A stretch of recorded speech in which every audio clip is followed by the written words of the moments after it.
Hi friends.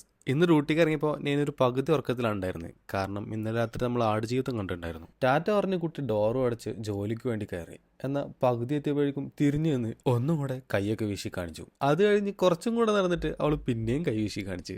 ഇത് എന്ത് പറ്റിയെന്ന് അറിയാതെ ഞാൻ ചിരിച്ചുകൊണ്ട് അവിടുന്ന് വണ്ടി എടുത്തു. അങ്ങനെ ഓഫീസ് തുറന്ന് പുറത്തേക്കുള്ള വിൻഡോ ഒക്കെ ഒന്ന് ഓപ്പൺ ആക്കിയിട്ട് ഇന്നത്തെ പണി തുടങ്ങി. ജോലി കഴിഞ്ഞിറങ്ങിയപ്പോൾ ഞാൻ നമ്മുടെ ഒരു ഫ്രണ്ടിന്റെ കൂടെ ഓഫീസിന്റെ അടുത്ത് എത്തിയിട്ടുണ്ടായിരുന്നു. നമുക്ക് ലുലു പോകേണ്ട ഒരു ആവശ്യമുണ്ട്. ഏകദേശം 3 മണിക്ക് ലുലുലെത്തിയ നമ്മൾ അവിടുത്തെ സ്റ്റാഫിന്റെ മാനേജേഴ്സിന്റെ ഒക്കെ കൂടെ നോമ്പ് തുറന്നിട്ടാണ് ഇറങ്ങി. നോമ്പ് തുറന്നു കഴിഞ്ഞ് എന്തെങ്കിലും നല്ല രീതിക്ക് കഴിക്കാനായിട്ട് മുഹറക്കിലുള്ള നമ്മളെ ഫ്രണ്ടിന്റെ റെസ്റ്റോറന്റ് കയറിയ പാട് ഞാനൊരു ഹോട്ട് ആൻഡ് സോർ സൂപ്പ് പറഞ്ഞിട്ടുണ്ടായിരുന്നു. ഞാൻ എടുക്കാൻ നോക്കിയപ്പോൾ തരില്ലെന്നും പറഞ്ഞ് ഒറ്റയ്ക്കിരുന്ന് കുടിച്ചുകൊണ്ടിരിക്കുന്നുണ്ടായിരുന്നു. നമ്മൾ നെയ്ച്ചോറും ബീഫ് വരട്ടിയതാണ് പറഞ്ഞത്. നമ്മുടെ ഫ്രണ്ട്സ് നടത്തുന്ന ഷോപ്പ് ആയതുകൊണ്ട് 1-2 സാധനം നമുക്ക് കോംപ്ലിമെന്ററി ആയിട്ട് തന്നിട്ടുണ്ടായിരുന്നു. എന്തായാലും നേനു കൂടെ ഉണ്ടല്ലോ, കിട്ടിയതൊക്കെ തീർത്തിട്ടുണ്ട്. മുഹറക്കിലെത്തിയ സ്ഥിതിക്ക് നേനുവിന്റെ പേരൻസിനെയും കൂടെ ഒന്ന് കാണാം എന്ന് വിചാരിച്ച് വീട്ടിൽ കയറിയതാണ്. എന്നാൽ പിന്നീട് ഞങ്ങൾ എല്ലാവരും കൂടെ പുറത്തിറങ്ങിയിട്ട് ഒരു ചായയൊക്കെ കുടിച്ചിട്ടാണ് ദിവസം അവസാനിപ്പിച്ചത്.